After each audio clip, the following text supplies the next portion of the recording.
Anteriormente, el demonio del bastón ha caído, pero la victoria tuvo un precio brutal. Con el cuerpo destrozado y cayendo al abismo, cualquiera habría aceptado su final, pero Shuji no es un cualquiera. Lo que está a punto de ocurrir no es una recuperación, es una evolución.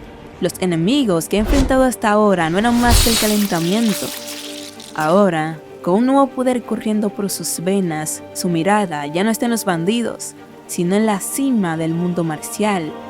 Prepárense porque la verdadera masacre comienza ahora. Yo soy Nira y esto es El demonio inigualable de la lanza, parte 3. Quiero darles un agradecimiento especial a los verdaderos pilares de esta secta, los miembros del canal que hacen todo esto posible. Muchas gracias por su apoyo, chicos. Sin ustedes, este viaje no sería lo mismo. El cuerpo de Goguryeo cae sin vida sobre los restos del puente y la entidad oscura que poseía a Shuji se desvanece, dejándolo caer al abismo. Mientras la lluvia cae a cántaros, Shuji se encuentra al borde de la inconsciencia. Su cuerpo está destrozado, tiene la cabeza abierta, los órganos internos reventados y una pierna rota. Sin embargo, una determinación férrea lo mantiene consciente. Sabe que, mientras no muera, puede recuperarse. A su mente acuden las palabras de su antiguo maestro, Kokoufu, quien le habló sobre el arte demoníaco supremo, una técnica maldita con un increíble poder curativo que le permitía seguir buscando venganza incluso con el cuerpo hecho jirones. Con una mezcla de gratitud y resignación, se da cuenta de que esa misma técnica le ha salvado la vida. De repente, una luz brillante llama su atención. Un rayo cae directo en el cuerpo sin vida de Goguryeo, provocando que todo caiga del acantilado. La explosión lo envía volando por los aires y cae pesadamente entre los escombros. El tormento no ha terminado. Del suelo comienza a emerger espectros rojos que lo rodean, susurrándole que se rinda y muere enterrado vivo. El recuerdo de ser enterrado en vida lo atormenta, pero de repente los espectros se detienen. El alma de Goguryeo, en forma de una figura roja y fantasmal, se levanta de su cuerpo sin vida. Shuji, reconociendo el inmenso poder del demonio del bastón, siente como su propia energía demoníaca ruge en su interior. En un acto de voluntad, comienza su técnica por llevarlo al inframundo, esa misma técnica de los 3 nombres.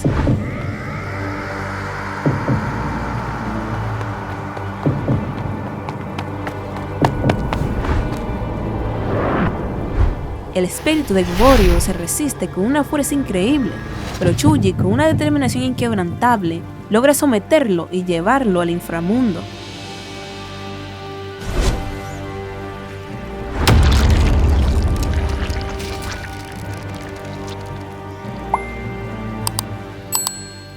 Una vez que el proceso termina, Shuji se siente renovado. Sabe que ha absorbido el poder de un fantasma maldito que había alcanzado la cima de su poder y que este elixir le permitirá avanzar de la etapa de comprensión a la de los restos. Con sus nuevas fuerzas, se dispone a regresar, pero el dolor agudo de su pierna rota lo detiene en seco. Se dice a sí mismo que una vez que regrese se concentrará en curarse y que ahora los meridianos Ren y Du se pueden dejar para después. Intenta utilizar su arma, pero esta se encuentra totalmente destrozada. Al mirar hacia el fallecido Goguryeo, observa su arma, la toma y se queda impresionado por lo pesado que es. Y es que, si esa lanza hubiera estado completa, no sería él quien estuviera de pie, y se dice a sí mismo que para no terminar como un perro como el Goguryeo, necesitará afilar su lanza.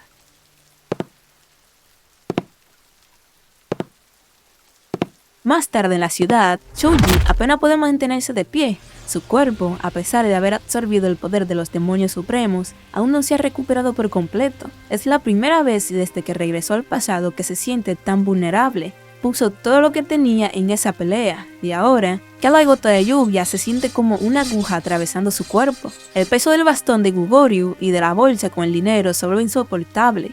Decide cerrar los ojos y descansar un momento. En su mente, resuenan las palabras de Koeiko, ofreciéndole un lugar en su familia. Un hogar.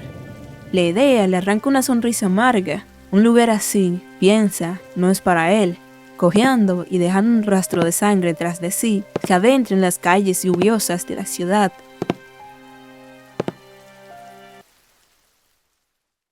Bajo el manto de la noche, en la sede de la secta del Foso del Tigre, la joven Koeiku se encuentra sumida en sus pensamientos. Un suspiro de resignación se escapa de sus labios mientras contempla la dura realidad del mundo de las artes marciales, un mundo donde solo el más apto sobrevive.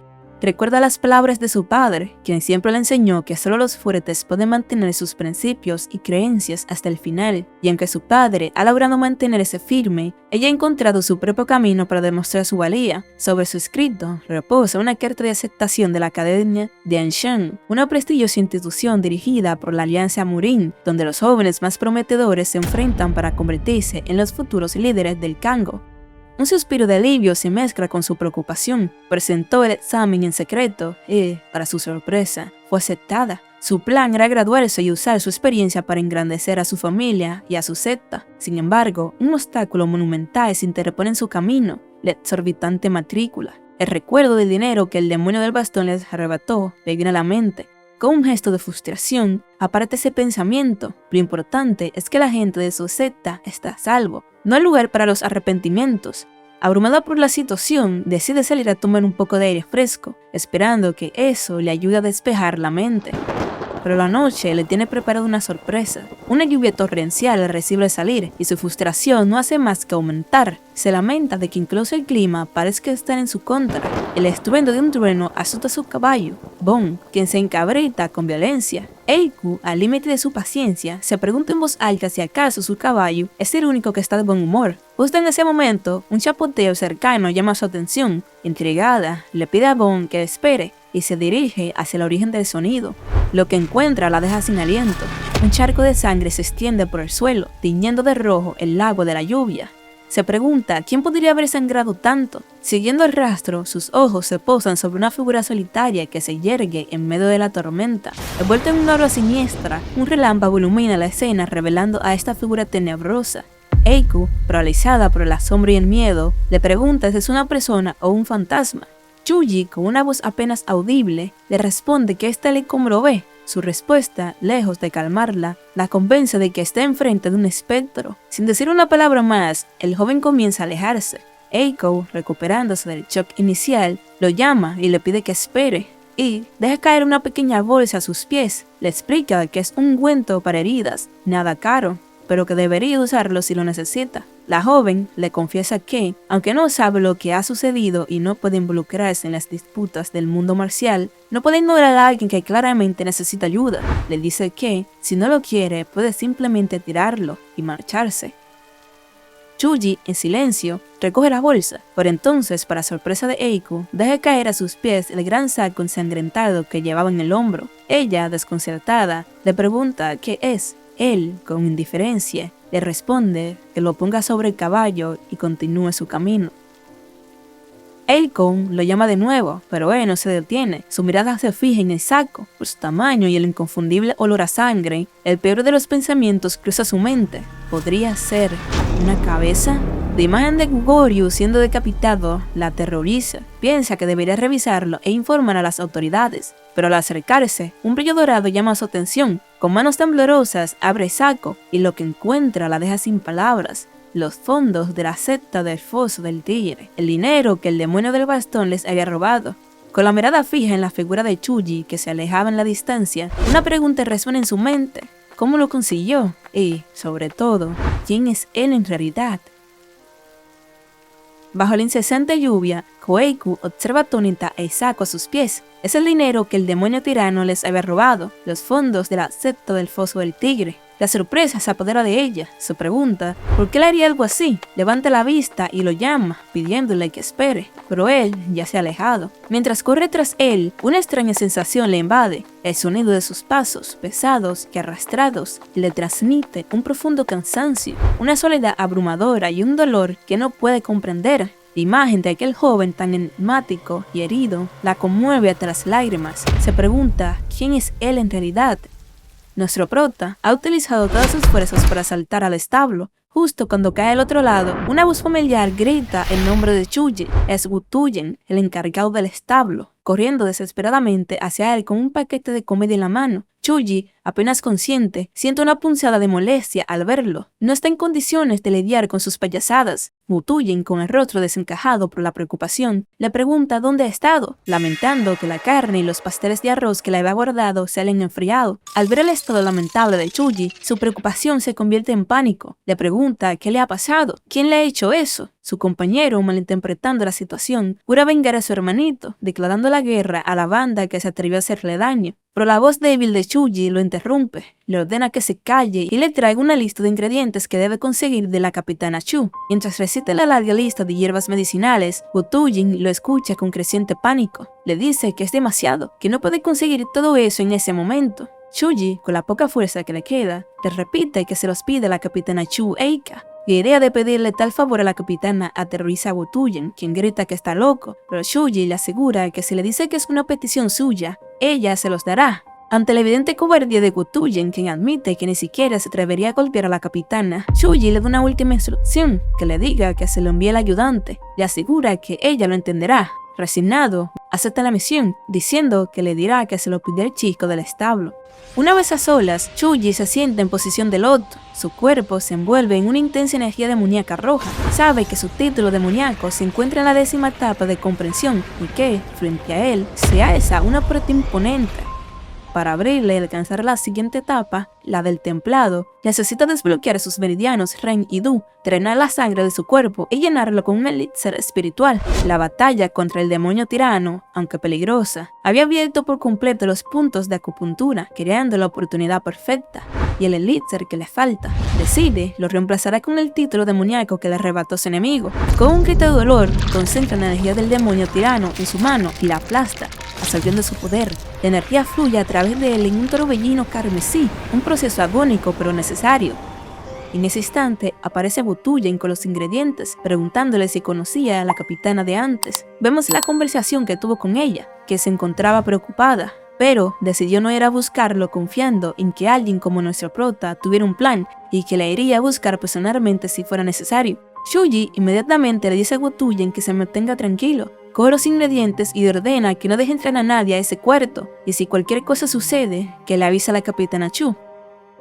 En la oscuridad de la habitación, Chuji se sienta a meditar, se concentra en la energía demoníaca. Piensa que si logra superar la etapa de comprensión y alcanzar la etapa de templado, nadie podrá reconocer esto como un arte demoníaco, excepto por una persona, Kokoufu, el fundador del título demoníaco. Se pregunta dónde podría estar Kokoufu ahora y qué estará haciendo. ¿Seguirá siendo cazado por la Alianza Marcial y la Alianza Maligna? ¿O estará todavía gobernando el culto demoníaco celestial como el guardián del Palacio Divino Derecho? Finalmente, se pregunta si estará buscando discípulos como él y Koeiku. El sonido de pasos resuena mientras una visión del pasado aparece.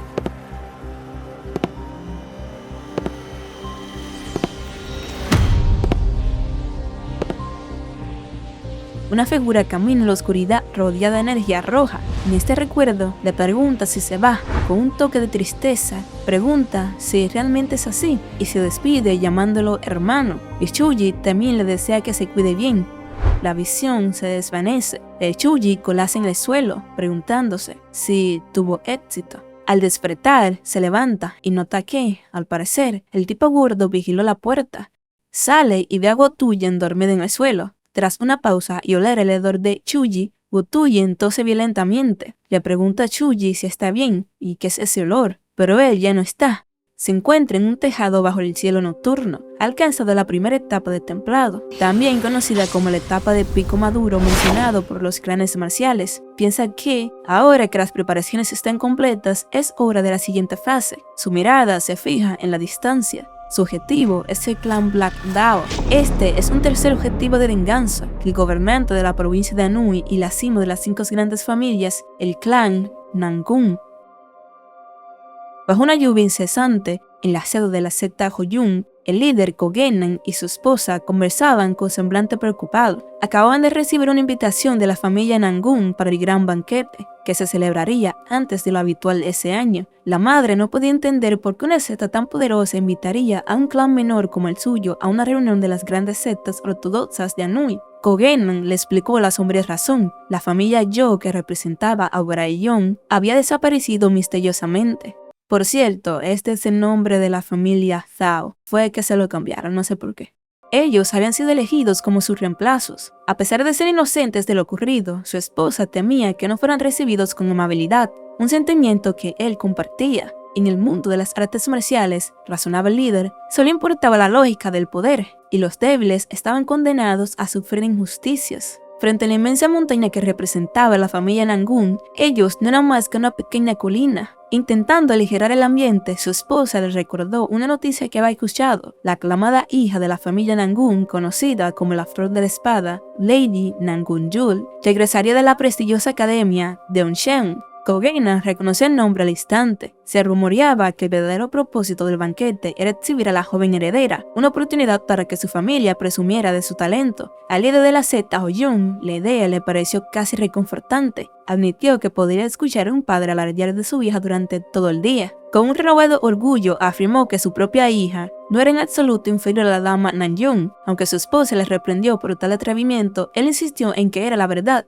Koeiku no carecía de nada en apariencia, talento o carácter. Lo único que le faltaba, según él, eran unos padres que pudieran darle más. Un profundo suspiro escapó de sus labios, avergonzado como padre por tener que empujarla a un mundo tan competitivo antes de que fuera demasiado tarde. Justo en ese momento, la puerta se abrió de golpe y una voz familiar gritó llamando a su padre y a su madre. Era Koeiku, quien entró corriendo a la habitación, llevando consigo un pergamino y una pesada bolsa. Sus padres la miraron sorprendidos y Kogenan, conmovido, expresó lo feliz que estaba de volver a escucharla llamarlo papá, pero ella, con urgencia, le dijo que eso no era lo importante ahora, tenía algo que mostrarles. Con un gesto decidido, desenrolló el pergamino ante sus atónicos padres. Era una carta de aceptación de la cadena Duicheon de la Alianza Murin. El documento notificaba que la candidata Koeiku no solo había aprobado el examen, sino que lo había hecho con resultados excelentes, obteniendo una puntuación perfecta en todas las materias y clasificándose como la mejor estudiante. La conmoción dio un paso a una euforia desbordante. Kogenan, exultante, declaró que esto merecía una celebración y que ellos también organizarían un gran banquete. Koeiku intentó interrumpirlo para hablar de la matrícula,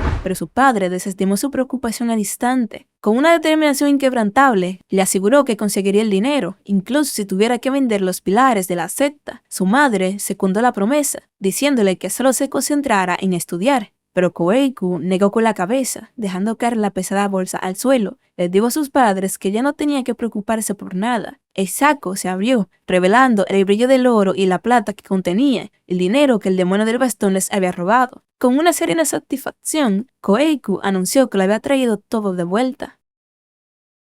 Más tarde, en la tranquilidad de un día soleado, la escena cambia a un hermoso paisaje. Koeiku observaba a Chuji. Por cierto, chicos, aquí pasa algo que he visto que ha sucedido varias veces, y es que le cambian el nombre a los personajes, en este caso a Chuji. El scan se lo ha cambiado, creo que porque lo están traduciendo desde otro idioma. Pero ya yo lo voy a dejar como Chuji. Ya yo me encariñé con Chuji, se va a quedar Chuji. Pero si a ustedes solo les molesta, no sé, háganmelo saber para entonces sí cambiarle el nombre cuando el scan decida cambiárselo.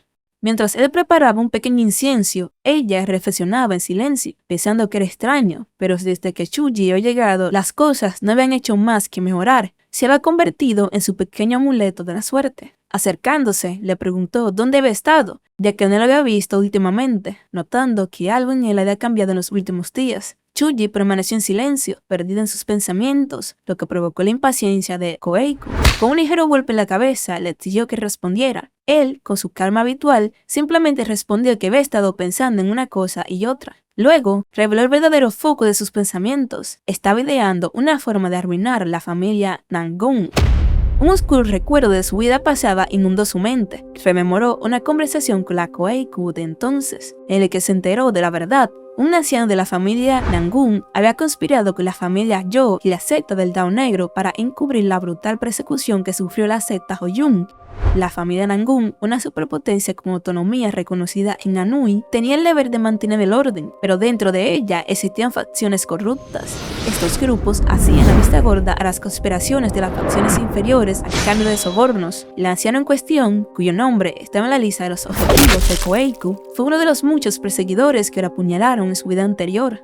De vuelta en el presente, la voz de Koeiku lo sacó de sus recuerdos. Le preguntó si los otros mozos de cuadra seguían molestándolo. Chuji respondió que ella no, y Koeiku lo interrumpió, diciéndole que una simple advertencia no era suficiente. A veces, las cosas simplemente no se pueden evitar. Tras un momento, Koeiku le llamó por su nombre, y con una mezcla de timidez y determinación, le preguntó si querría irse con ella. Ante la mirada confusa de Chuji, le explicó que había sido aceptada en la academia de Usheng. En su mente, revivió el dolor de su vida pasada, cuando también fue aceptada como la mejor estudiante pero no pudo asistir por falta de dinero, un hecho que, de haber sido diferente, habría cambiado su destino por completo. Con una nueva resolución, Koeiku declaró que esta vez se matricularía para ampliar sus horizontes, forjar conexiones y regresar para hacer crecer a su familia. Mirando a Chuji, le dijo que era una persona callada, diligente y con talento, y le propuso que la acompañara a la academia, asegurándole que la vida allí sería más cómoda.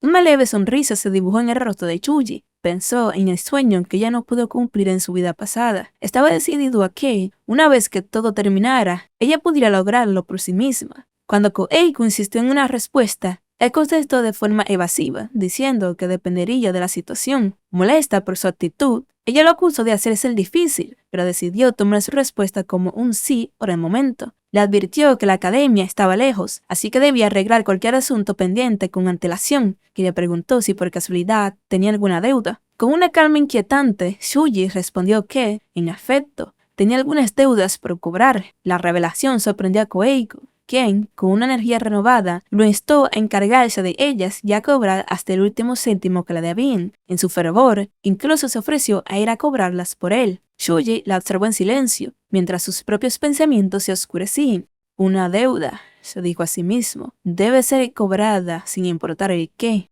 Su mirada se endureció y una aura roja y siniestra comenzó a emanar de él. Debía recuperar cada última moneda, cada última gota de sangre, todo.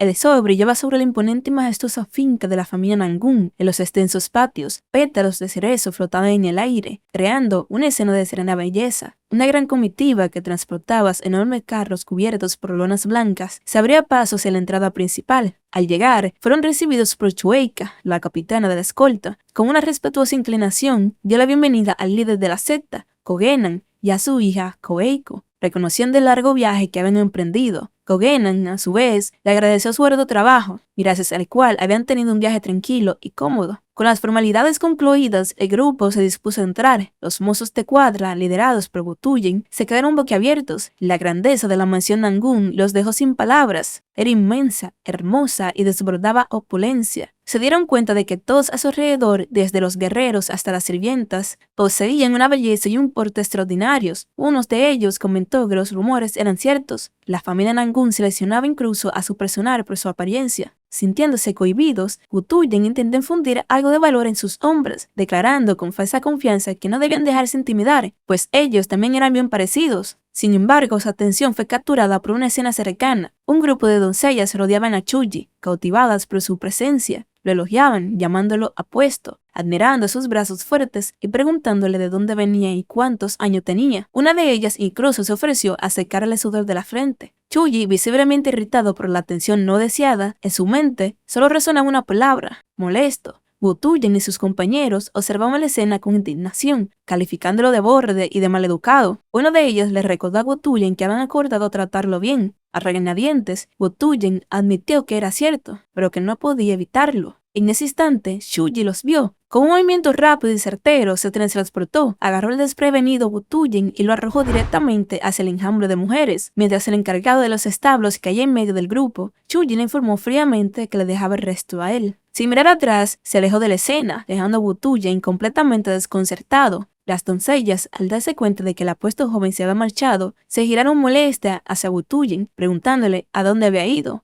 Atrapado y rodeado, el pobre hombre solo pudo balbucear una disculpa, lo que le valió una mirada de desprecio por parte de las mujeres antes de que se marcharan, comentando lo molesto que había sido todo. Solo y humillado, Butuyin apretó los dientes, murmurando con rencor en nombre de Chuji. Mientras tanto, en otra parte de la extensa finca, la calma era inexistente. Chuji observaba desde lo alto de un tejado cómo un hombre de aspecto severo reprendía a gritos a un grupo de sirvientes. Uno de ellos, aterrorizado, había dejado caer una enorme pieza de carne al suelo. El superior, enfurecido, le preguntó al joven si se había vuelto loco, gritándole sobre el exorbitante precio de la carne. Declaró con desprecio que, incluso si el sirviente vendiera su propia carne, no alcanzaría para pagarla. Sin piedad, comenzó a golpear al joven, quien solo podía suplicar por su vida. El hombre, harto de la interrupción y quejándose de lo ocupado que estaba, ordenó a sus subordinados que se deshicieran del muchacho. Luego, su atención se centró en un asunto más importante. Se giró hacia otro sirviente, que se inclinaba temeroso, y le preguntó si el sacrificio para la ceremonia del juramento de sangre estaba preparado correctamente. El sirviente le aseguró que sí, que había traído el animal tal y como se le había ordenado, sin desangrarlo. Sin embargo, añadió que había un pequeño problema. Con voz temblorosa, explicó que el lobo que había capturado como sacrificio era tan grande que le resultaba imposible moverlo solo. La excusa enfureció aún más a su supervisor, quien empató al sirviente mientras la llamaba idiota inútil. Le gritó que, si necesitaban ayuda, deberían haberla buscado. Decidido a resolver el asunto por sí mismo, se acercó a un gran carro cubierto por una lona. Al mirar hacia adentro, vio cómo se asomaban unos ojos, maldiciendo a los sirvientes ya que trajeron un sacrificio para la ceremonia sin siquiera comprobar si estaba muerto. Decidió cortarles una de sus piernas una vez que volvieran. Con un tirón retiró la tela, revelando lo que había debajo. Para su sorpresa, dentro no había un lobo gigante, sino un cachorro de aspecto inofensivo. Confundido y molesto, se preguntó por qué tanto alboroto por algo tan pequeño, pero entonces un escalofrío recorrió su espalda. Un lobo monstruoso, una bestia colosal con ojos que ardían con un fuego infernal, estaba en el lugar. El hombre retrocedió, aterrado por el tamaño de la criatura. El miedo, sin embargo, se convirtió rápidamente en una alegría maniática. Se echó a reír, declarando que con un lobo así, la ceremonia del juramento de sangre sería un éxito rotundo. Pensó que, por una vez, sus inútiles subordinados habían hecho algo bien y que el jefe de la familia estaría muy complacido. Se preparó para mover el cadáver, pero de repente su cuerpo se agarrotó. Una fuerza le envolvió, ahogando sus gritos y arrastrándolo sin piedad hacia la carcasa de carne que yacía en el suelo. Mientras pedía auxilio, su vida se extinguía. En el lugar donde el hombre había estado, ahora se encontraba Chuji. En su mano sostenía un hilo de energía roja y espectral conectado al cuerpo del hombre. Con una calma siniestra, pensó en la mansión de la familia Noyun, sintiendo una profunda curiosidad por su estructura interna. El hombre, ahora bajo el control de Chuji, intentó resistirse, gruñendo que jamás hablaría. Pero Chuji, con una sonrisa helada, le aseguró que no tenía que decir nada. El terror se apoderó del hombre al sentir una presencia invadiendo su mente. Sus ojos se pusieron en blanco y la sangre comenzó a brotar de su nariz mientras la energía demoníaca de Chuji extraía la información directamente de su alma. Un espectro rojo y demoníaco se materializó sobre su cabeza y el hombre, en sus últimos momentos de conciencia, solo pudo suplicar que lo mataran. Chuji observó el proceso con satisfacción, concluyendo que, como era de esperar, un hombre muerto era mucho más honesto que uno vivo. La escena vuelve con el grupo de Butuyen. Los sirvientes que antes habían sido arrepentidos se acercaban a ellos, exigiéndole ayuda para mover al lobo. Los mozos de cuadra protestaron, insistiendo en que no eran parte de la familia Nangun, sino de la fuerza del tigre, pero sus quejas fueron inútiles. El sirviente de antes se disculpó y les suplicó que los ayudaran, prometiéndoles carne y comida más tarde.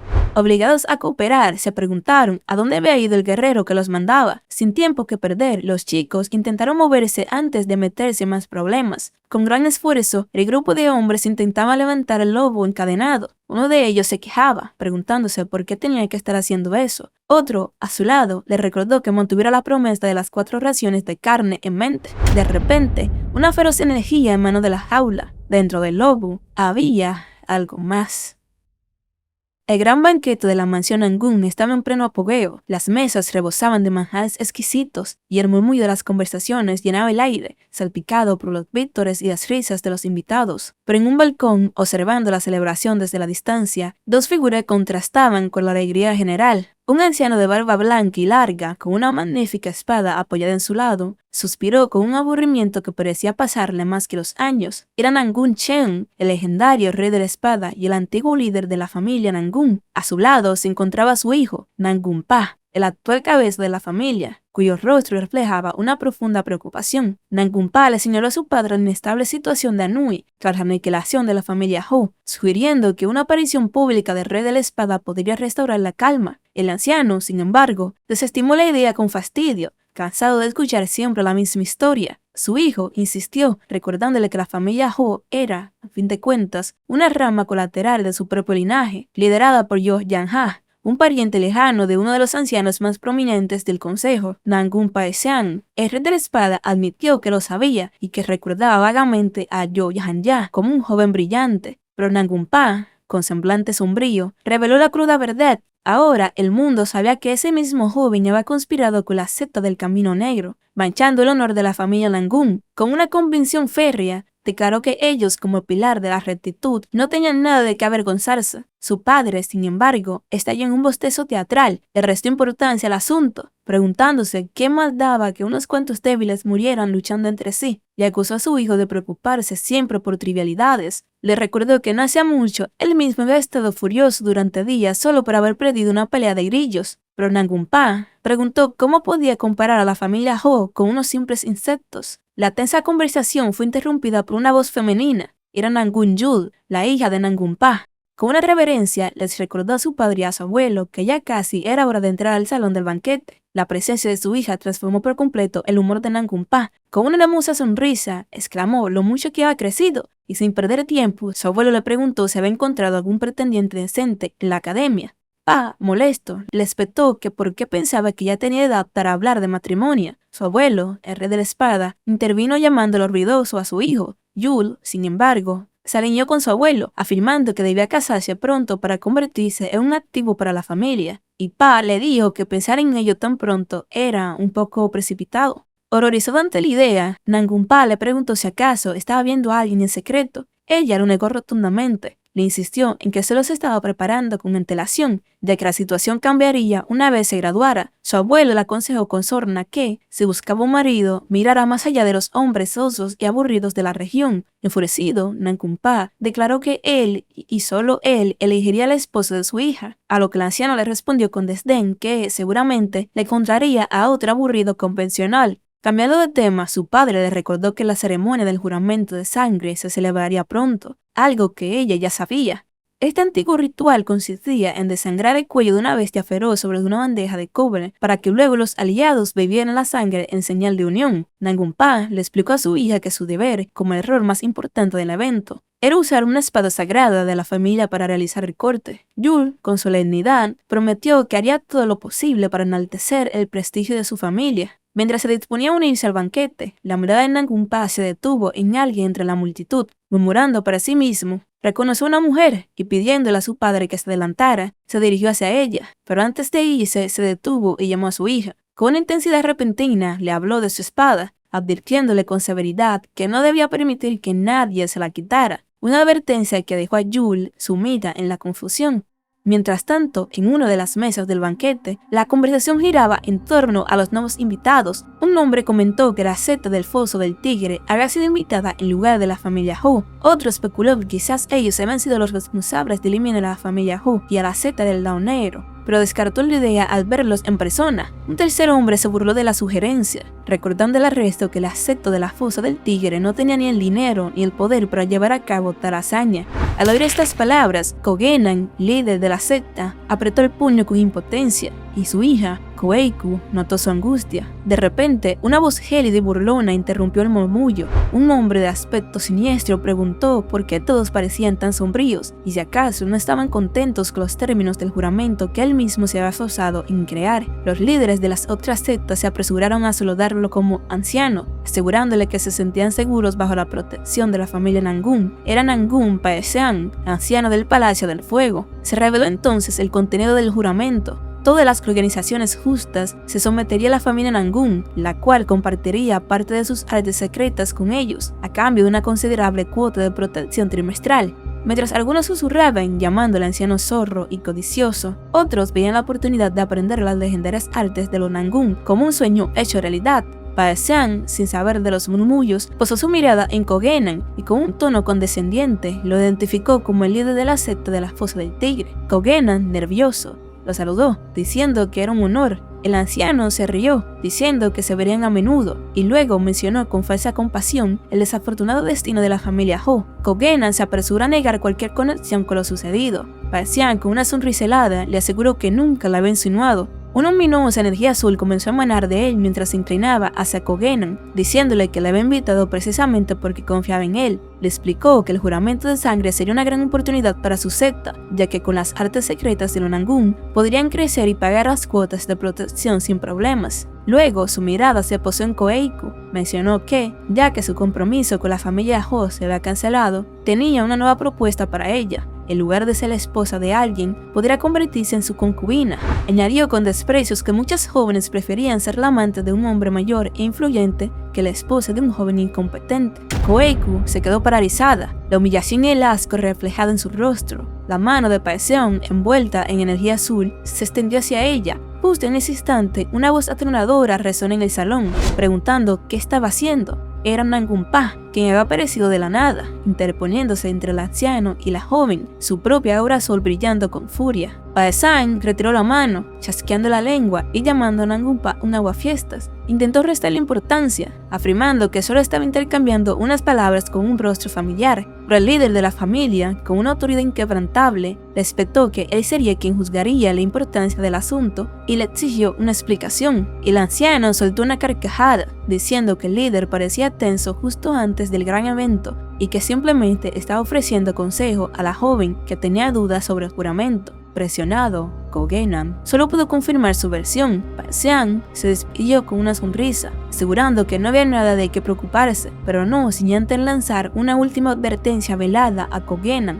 diciéndole que terminaría su conversación en otro momento. Una vez que el anciano se fue, Nangunpa se giró hacia Kogenan. Sin dudarlo, afirmó que el anciano Paesan definitivamente había dicho algo grosero y se disculpó en su nombre. A pesar de la protesta de Kogenan, Nangunpa insistió argumentando que, como futuros aliados, debía disculparse para que la rudeza del anciano fuera perdonada. Luego se dirigió a Koeiku y también se disculpó con ella. Ella, con una reverencia, le aseguró que estaba bien y que no debía preocuparse. Nangunpa la observó con interés, reconociéndola como el estudiante que había obtenido el primer lugar en el examen del ingreso de la academia. Notó su refinada base y pensó que podría convertirse en una digna rival y amiga para su propia hija. Agradeciéndole su comprensión, se preparó para la ceremonia. Al atardecer, en lo alto de una gran plataforma, el ambiente se tornó solemne. Yul se acercó a su padre, quien le indicó que había llegado en el momento perfecto. Le presentó a Koeiku, la hija del líder de la secta de la Fosa del Tigre. Las dos jóvenes se saludaron con una reverencia formal. Nangun-Yul se presentó y Koeiku hizo lo propio, usando su nombre de nacimiento. En las miradas que intercambiaron se podía sentir un reconocimiento mutuo. La mejor estudiante de la academia frente a la aclamada Flor de la Espada. Nangunpa le preguntó a su hija si todo estaba listo. Ella confirmó que sí. Con una expresión grave, el líder de la familia, Nangun, anunció que, por fin, había llegado el momento. La atención de todos se centró en la plataforma ceremonial, donde el gigantesco lobo, atado a un poste, esperaba su destino. Sus ojos brillaron con una luz azul sobrenatural. Era la hora del juramento de sangre. Bajo un cielo nocturno iluminado por antorchas, Nangunpa ascendía con paso solemne la larga escalinata del altar ceremonial. Al llegar a la cima, se giró para dirigirse a la multitud consagrada abajo. Con voz potente, agradeció a todos los heroicos camaradas de la provincia de Anhui por haberse reunido. El poder que emanaba de su figura impresionó a los presentes, quienes observaban en un silencio sobrecogido. El líder de la familia Nangun continuó su discurso, recordando a todos que habían tomado las espadas en nombre de la justicia y el equilibrio. Sin embargo, pintó un cuadro sombrío de la realidad actual. En el norte, los apóstoles sembraban el caos, en el este, los bárbaros amenazaban, y en el oeste, el culto demoníaco se extendía sin control. Lamentó que el poder de la Alianza Murin, la fuerza que debería detenerlos, se debilitara día a día. Con una determinación renovada, declaró que a partir de ese día, a través de ese juramento, todos se convertirían en uno solo. Juntos, protegerían la justicia y el equilibrio que sus ancestros habían defendido durante generaciones. Sus palabras encendieron el fervor de la multitud, que estalló en un rugido atronador, coreando al unísono en nombre del clan Nangun. Con el discurso concluido, el redoble de los tambores de guerra marcó el inicio del ritual. Nangunpa asintió a su hija, Nangun-Yul, dándole la señal para proceder. Con una expresión resuelta, ella comenzó a subir las escaleras hacia la cima del altar, donde el lobo gigante aguardaba atado a un poste. Al llegar, desenvainó la espada sagrada de la familia. La hoja brilló con una intensa luz azul, mientras ella la empuñaba con firmeza, declarando para sí misma que la espada de Nangun era su espada. Concentrado toda su energía, se preparó para el golpe final. Juró que lo haría todo para traer la victoria al nombre de Nangun. Con una elegancia letal, desató la técnica suprema de su familia, la espada inigualable del vasto cielo. Un único y devastador corte, la danza celestial, línea única, se manifestó como un rayo de energía pura que se disparó hacia el lobo. El impacto fue certero, pero el resultado fue algo que nadie podría haber previsto. El cuerpo de la bestia se abrió, pero no fue solo por el corte de la espada. Desde el interior del animal, una figura emergió de entre la sangre y las entrañas, con una sonrisa salvaje en el rostro. Era Chuji, cubierto de sangre y vistiendo la cabeza del lobo como una capucha. Para el absoluto asombro de Nangun Yul, había detenido la hoja resplandeciente de la espada sagrada con sus propias manos. El recuerdo de la advertencia de su padre resonó en su mente, pero era demasiado tarde. El shock la paralizó. Se preguntó si era un sueño, si una persona podía realmente salir del estómago de un lobo. Pero la sensación de asfixia era demasiado real. Su mirada se desvió hacia sus manos vacías y, con horror, se dio cuenta de que la espada sagrada ya no estaba allí. Chuji la sostenía ahora. Con una frialdad aterradora, él informó que había presionado sus puntos de presión, advirtiéndole que si se resistía, le cortaría su oreja primero. El terror finalmente la venció, y un grito agudo y desgarrador rasgó el silencio de la noche. Abajo, el grito heló la sangre de los presentes. Nangun Pa alzó la vista, su rostro contorsionado por la preocupación. En la multitud, la confusión se extendió. La gente se preguntaba qué había sido ese sonido, si algo había salido de la bestia. Algunos juraban haber visto una persona, mientras otros lo descartaban como si fueran las entrañas del animal. Pero Nangun Pa sintió como la energía de su hija se dispersaba y supo que algo terrible había ocurrido. Sin dudarlo, se lanzó escaleras arriba y a mitad del camino vio la vaina de la espada sagrada tirada en el suelo, una visión que confirmó sus peores temores. En la cima, la escena lo dejó sin aliento. Chuji sostenía a Yul como rehén, con la hoja de la espada sagrada pegada en su cuello. Ciego de furia, Nangun Pa lo llamó bastardo asesino y le ordenó que soltara a su hija. Chuji, impasible, anunció que tenía 2 demandas. El líder de los Nangu, fuera de sí, le gritó que primero la soltara, y en ese momento el líder de la espada, Nangun Chong, apareció a su lado. Con una calma que contrastaba con la furia de su hijo, le pidió que guardara silencio, ya que no podía escuchar lo que el intruso decía. Reprendió a Nangun Pa por su imprudencia, recordándole que si Chuji hubiera querido matar a Yul, ya lo habría hecho. El anciano había deducido que el hombre quería algo. Desde lo alto del altar, Chuji reconoció la astucia del viejo. Nangun Cheong le agradeció el cumplido. Chuji entonces lanzó una advertencia. Si alguien volvió a interrumpirlo, le cortaría el cuello a la chica. Luego procedió a exponer sus demandas. Primero, que el juramento de sangre de ese día quedaba anulado por ser injusto. Acusó al clan Nangun, pilar de la facción de la rectitud, de participar en un contrato vil y rastrero, argumentando que, por actos como ese, la gran causa de la justicia no podía prosperar. Su segunda demanda fue directa. La persona que creó ese tratado debía morir. Prometió que, si enviaban a esa persona al altar, liberaría a la chica sin un solo rasguño. Nangun Pa se ofreció a revisar el tratado, pero declaró inaceptable la idea de matar a su creador. Chuji lo interrumpió, sugiriendo con sorna que le preguntara primero su opinión al interesado. Todas las miradas se volvieron hacia el anciano Paesian, quien, temblando de ira, llamó a Chuji demonio y le preguntó si creía que el clan Nangun se dejaría influenciar por sus artimañas. Chuji repitió su oferta, y el anciano a cambio de la chica. Paesian, incrédulo, lo acusó de proponer un intercambio de rehenes y de planear sellar sus artes marciales. Chuji lo miró, confundido por un instante, y le preguntó cuándo había dicho él tal cosa. Con una calma aterradora, le aclaró que no necesitaba sellar sus artes marciales. Una siniestra aura roja comenzó a envolverlo mientras le decía la verdad. Simplemente podía matarlo a golpes. Con sus ojos brillando con una luz demoníaca, le ordenó al anciano de ojos de serpiente que dejara de decir tonterías y que subiera al altar.